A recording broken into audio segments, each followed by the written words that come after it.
Welcome. Thank you for standing by. At this time, all participants are in listening on mode until the question and answer session of today's conference. At that time, you may press star 1 on your phone to ask a question. Let the inform all parties that today's conference is being recorded.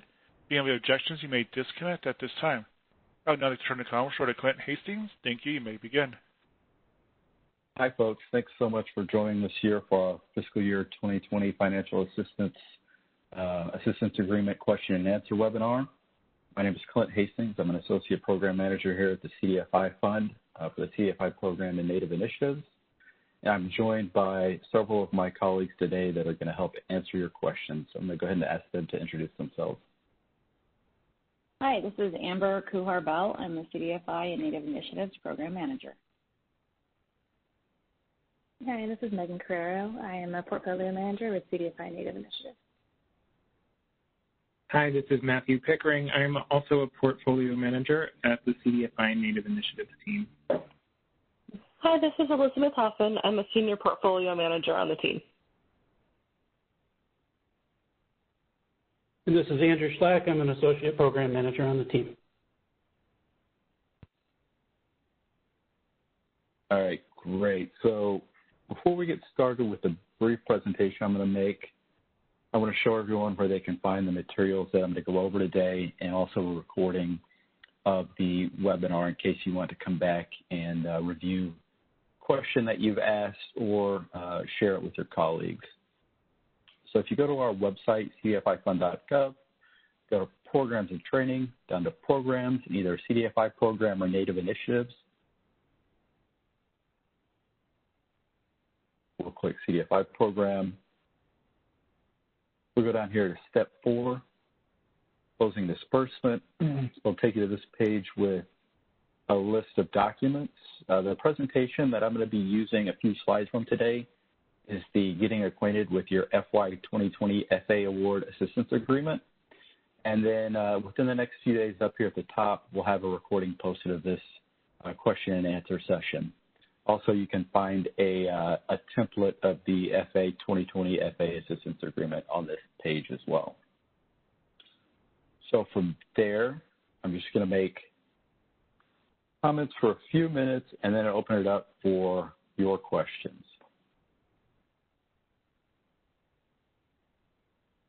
The first thing that I want to share with you is the process in which we're going to distribute your assistance agreement. If you haven't already received it, you sign it, us review it, and then eventually you wind up with your initial payment.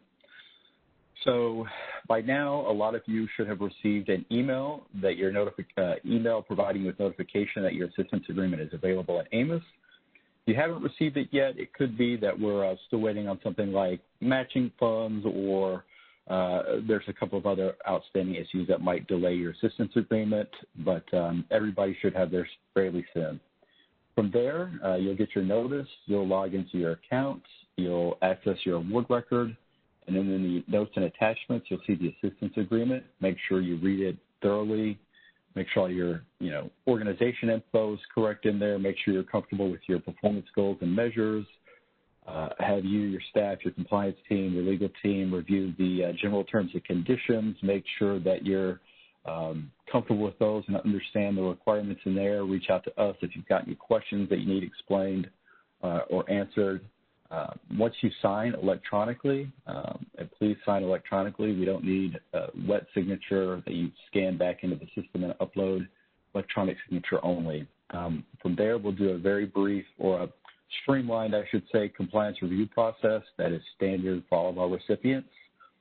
Assuming that doesn't raise any issues, the program manager will countersign the assistance agreement. You should receive an email providing notice that this has occurred. And when it's signed by our program manager, that triggers the initial payment. Typically, what we hear from our recipients is that they receive that initial payment within 5 to 10 days.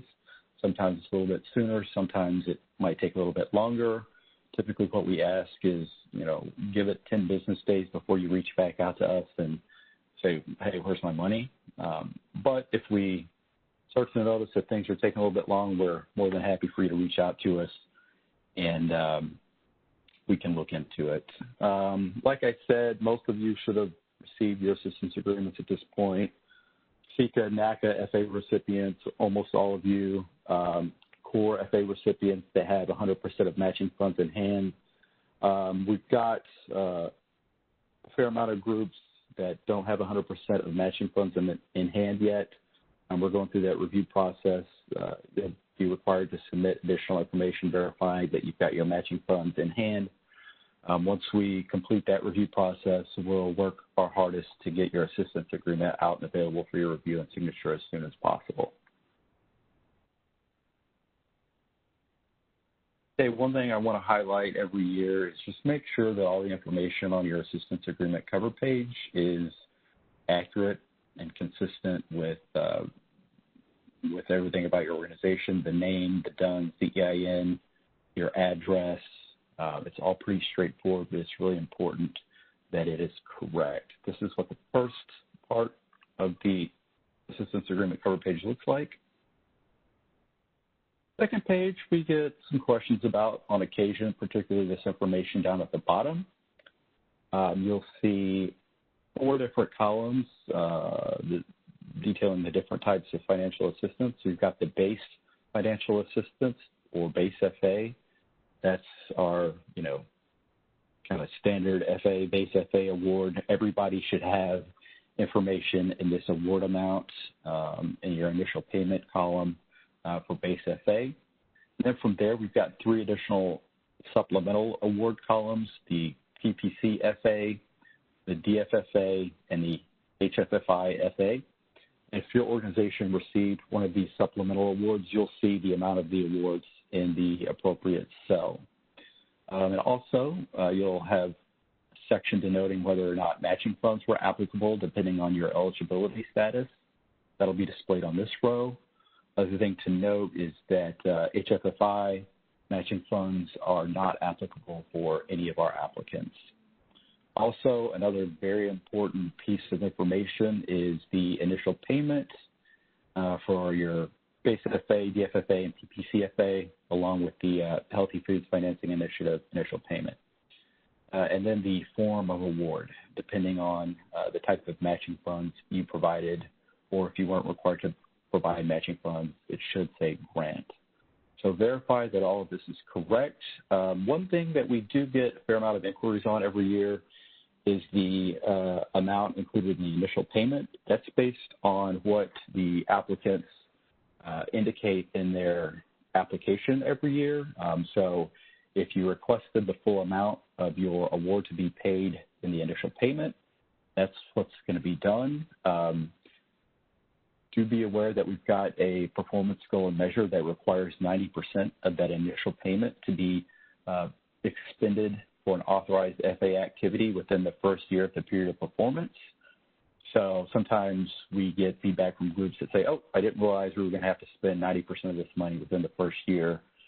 Can we lower this initial payment? The answer to that question is yes, but please, please, please, if you want to do that, let's do that before you sign the award or sign the award. It's just so much easier for everybody.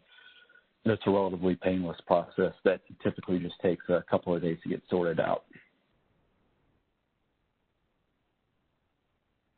Okay, from there, I just want to go over a high-level overview of the authorized activities for your FA award.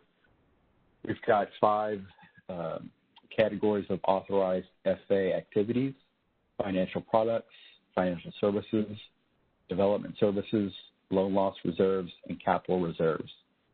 Also, 15% of the total award can be used on direct administrative expenses. And your eligible activities need to occur in either your approved target markets and or an eligible market. And one thing that we get a fair amount of questions on every year is, oh, hey, I said I was going to use the money for my FA award in this authorized activity category. My business plans have changed a little bit. Do we need to come to you and request, pre-authorization?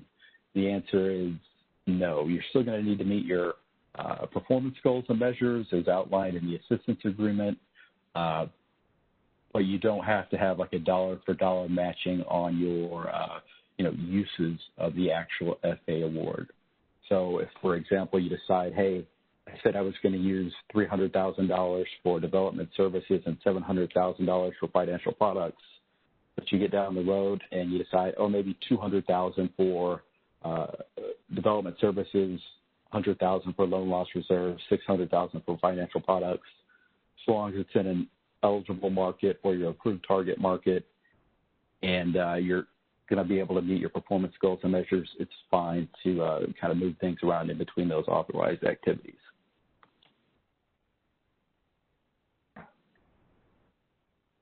Okay, I kind of hit on this earlier with the initial payment, but another thing that's really critical to understand before you sign your assistance agreement is to review it, get comfortable with the terms and conditions, get comfortable with the performance goals and measures. If you've got any questions, if you see any errors, absolutely, certainly reach out to us via service request and let us know. We can correct that. But if you think you might want to request a modification, you should have instructions that came in your email when your assistance agreement was posted that explains how you can do that. So you can request modification to your performance goals and measures, your initial payment, things like that, not the general terms and conditions. Please do that before you sign the award. Just a much cleaner process for all parties involved. I do want to say we have a evaluation process that we go through. We won't automatically rubber stamp and approve any request modification that you make, but we will evaluate it and work with you to make sure that everybody is comfortable and set up for success before the assistance agreement is signed.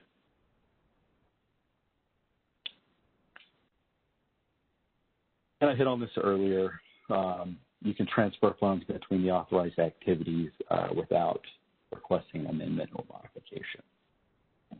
So with that, that was a really high-level information that I wanted to hit before we get to our question and answer session. I don't have any more prepared remarks, so why don't we just go ahead and open up the phone lines for questions. I saw something pop up in the chat box. It's just kind of easier for us to answer questions that are asked over the phone. But I will go ahead and answer that first question. I believe it was, will we risk losing our award if we request a modification? The answer to that question is no. Requesting the modification is not going to, we're not going to write back and go, oh, you lost your money. We might not approve it, and if your organization's unable to meet the performance goals and measures, we might have some, things to work through, but, there's no risk in sending us a service request and asking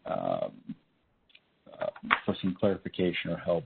A lot of times we get folks that think they might need a modification, but when we sit down and talk to them, they realize that they can, meet performance goals and measures or utilize the funds, in appropriate ways to meet their goals and measures. So just go ahead and reach out to us with any questions and get comfortable with your requirements.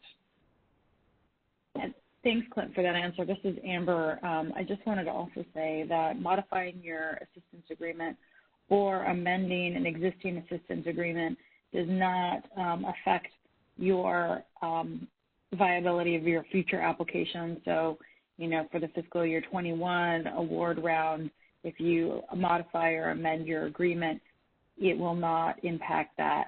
We understand that many of you guys submitted your applications in the middle of the COVID-19 pandemic, and that things were definitely not clear back in March. And they're still less clear now, but they're more clear. So we understand all of that. And so we definitely, if COVID-19 has impacted your projections or things like that, please submit a request.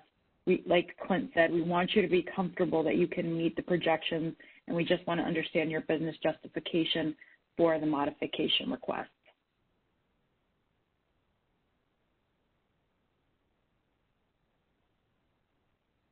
Thanks, Amber. Can we go ahead and see if we've got any questions on the phone? Thank you. We will now begin the question and answer session. If you'd like to ask a question, please press star one, unmute your phone, and record your name clearly. Your name is required to introduce your question. If you need to withdraw your question, press star 2. Again, to ask a question, please press star 1. It'll take a few moments for the questions to come through. Please stand by.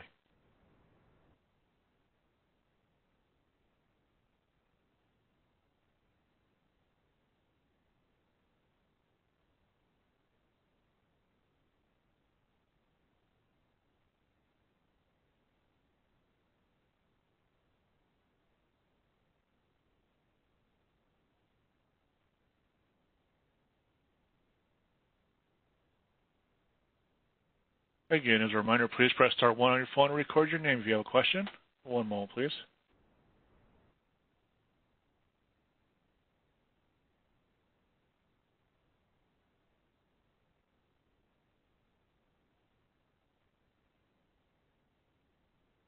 Our first question is from Cathy. Go ahead, your line is open.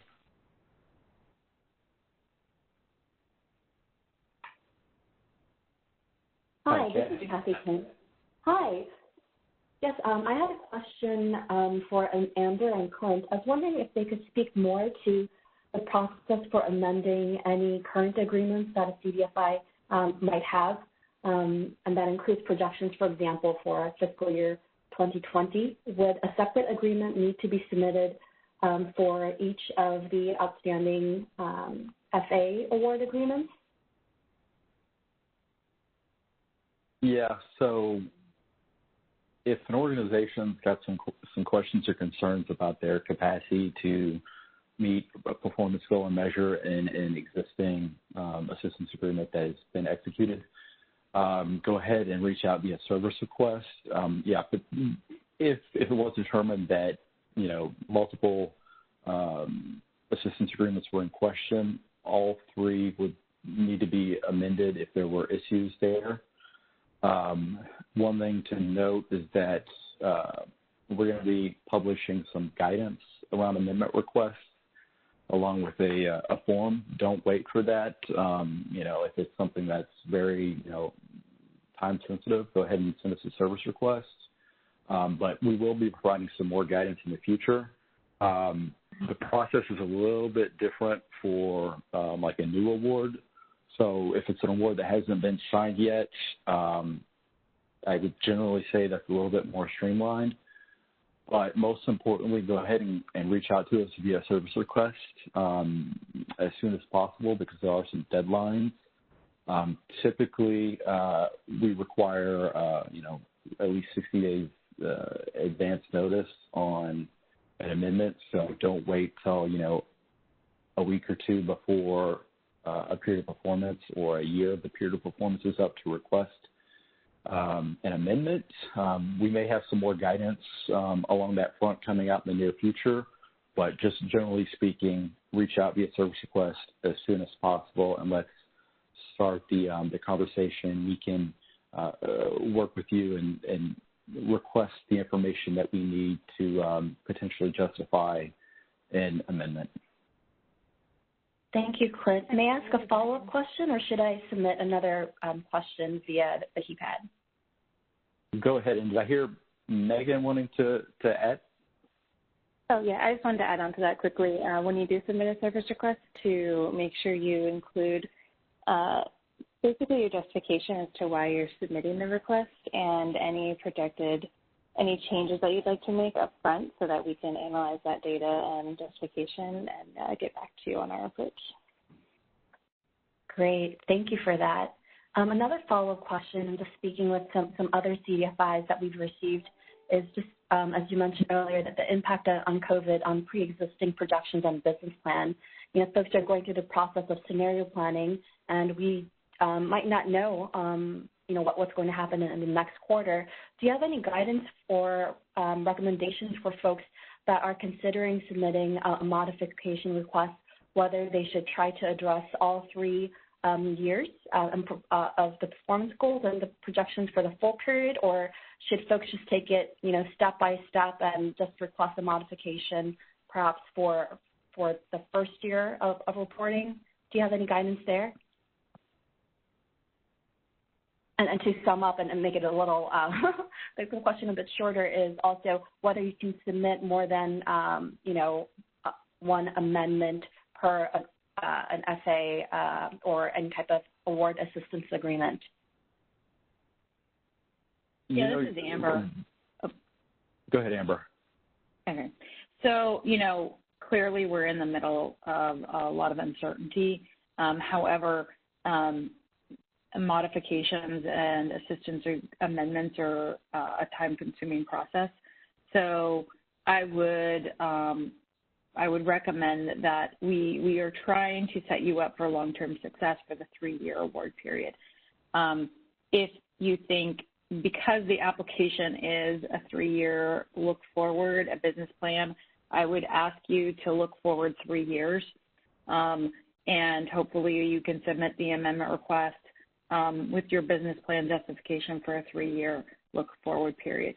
However, if you are somewhere in the, just finished year 2 and you have 1 year left and things look really different and you need to reevaluate, then you will have an opportunity to submit another amendment request.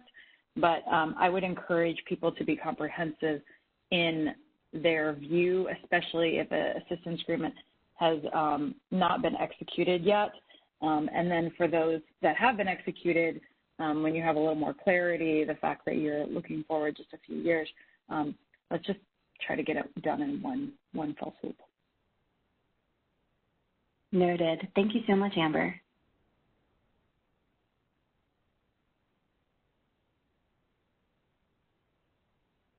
Again, as a reminder, please press star 1 on your phone and record your name if you have a question. One moment, please.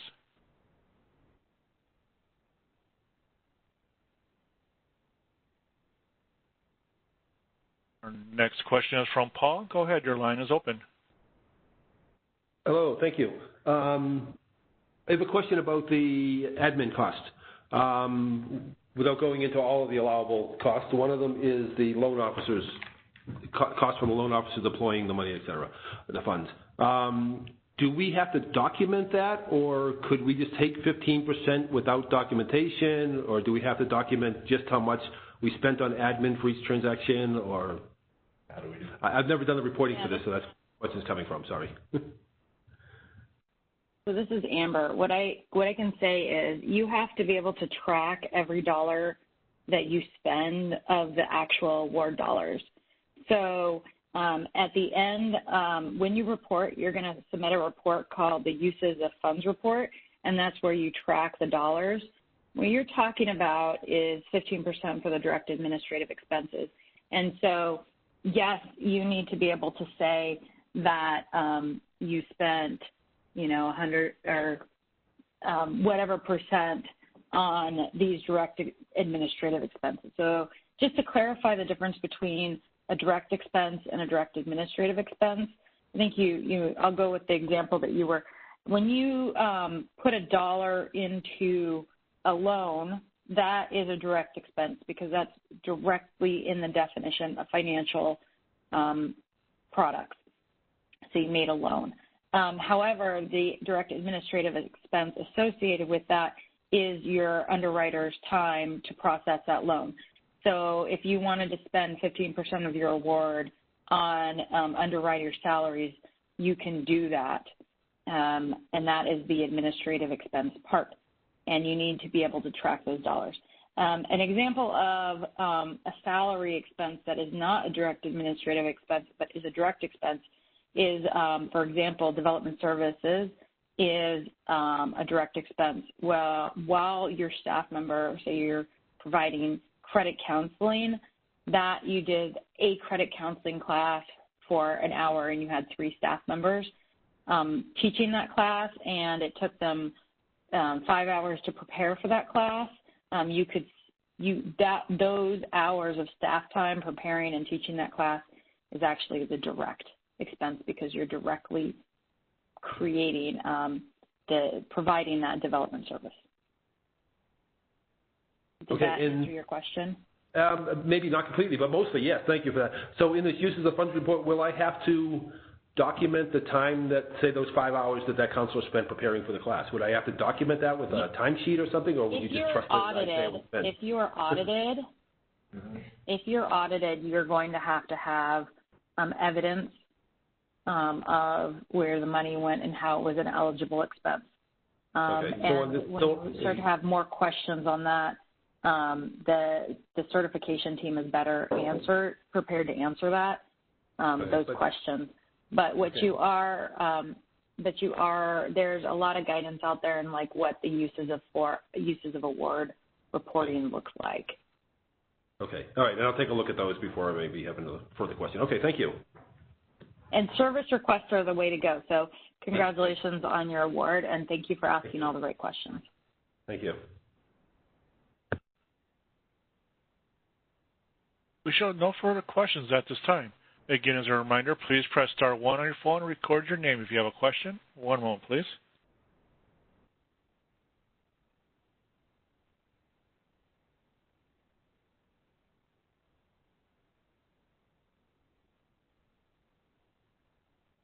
We're showing no further questions at this time. Let's go ahead and give it another minute or two just to make sure that we give everyone the opportunity to have their questions asked and hopefully answered. Again, as a reminder, please press star 1 on your phone, record your name if you have a question. So while we're waiting, this is Amber again. I just wanted to remind everyone that it's really important that you make sure your SAM.gov banking account information is up to date. That's once you sign your agreement, that's where the money is going to be sent. So if your bank account information is not up to date, that is going to delay the process and or cause problems. Further, you have to attest to that when you're signing the assistance agreement that you've updated that information. So please do that. The other thing that wanted to mention is that for the PG&Ms for your financial assistance agreement, all of the FA objectives PG&Ms can be fulfilled using equivalency. So any money on your balance sheet, so all of your lending counts, regardless of whether you used CDFI funds or not for that. So that's an important distinction. The spending of the actual dollars needs to happen in the 3 years, but the meeting the PG&Ms can be any funds from your balance sheet.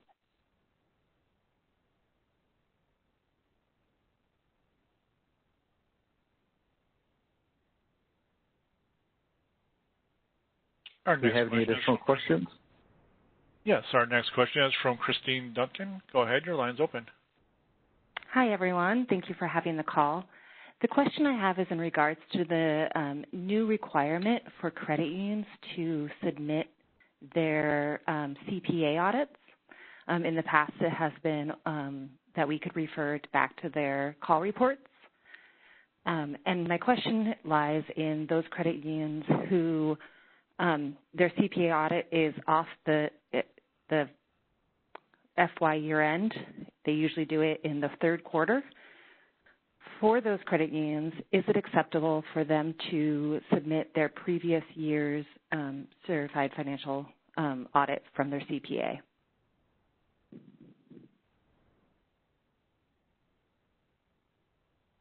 Hi, so this is primarily a CCME question or a certification monitoring and evaluation question. Excellent question. If you could do me a favor and submit that service request, where we will make sure that we respond, get somebody to respond to that. You bet. Thanks. Our next question is from Vicki Frank. Go ahead, your line's open. Hi, everybody. Thanks for this call today.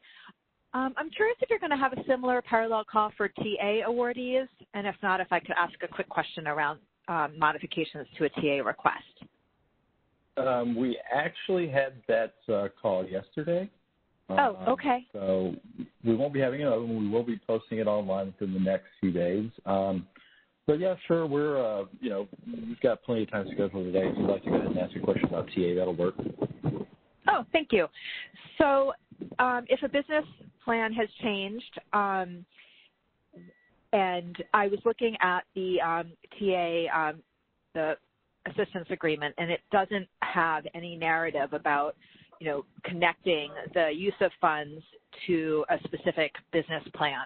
So I was wondering if you're still planning on using the TA dollars towards your business plan, but not in exactly the same way as the narrative in the application said, how would an organization present that, and do they need to present an amendment? The short answer to that question is no, they don't. Okay. There's some language in the general terms and conditions. The exact section is escaping me at this time, but okay. Essentially, so the example is just as long as an organization is expending the funds in one of the authorized technical assistance activity categories in support of expanding their capacity to serve their target market and or achieve certification, they don't need to come in and request an amendment or a modification. Okay, because when we had applied, we thought we would be expanding our services statewide, and in 2020, we're really much more focused on supporting our current borrowers, and we just wanted to make sure that that would be okay. Yep, just get comfortable. I'm sure you are. The authorized TA activities, and as long as you're in one of those categories, you're not going to have to come out and say, oh, we're not going to spend $1,000 on travel this year. We're going to spend it on salaries or fringe benefits. No, you don't need to come back and get that approved. Okay, great. Thank you.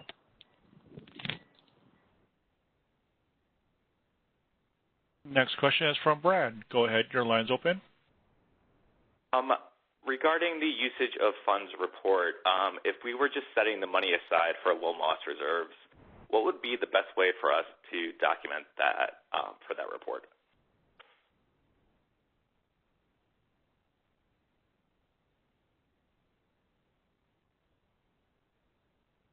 So, a lot of times you have an accounting structure where you make an accounting entry that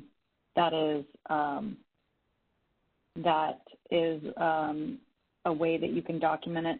However, a lot of that question around documentation is also a CCME question, but loan loss reserve is very much an eligible use of funds. And so you would report it as such, and then with regard to documentation, I think there's some FAQs in CCME in the reporting around how to report and document, but we'll make sure to clarify with them and try to get you the best guidance possible. Okay, we were planning on just keeping it aside as restricted funds on our balance sheet, but I'll take a look at the guidance that's out there. I didn't see it before. Thank you.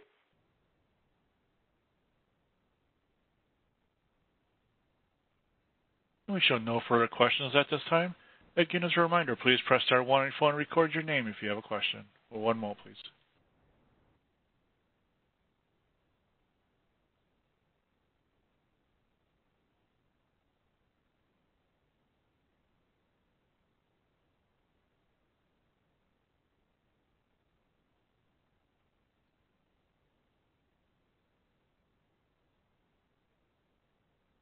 I show no further questions at this time. All right.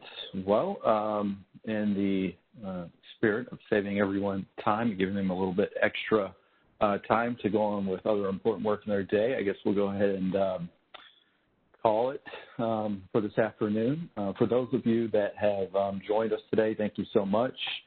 If you've got any questions that pop into your head once we hang up, please submit a service request via your Amos account.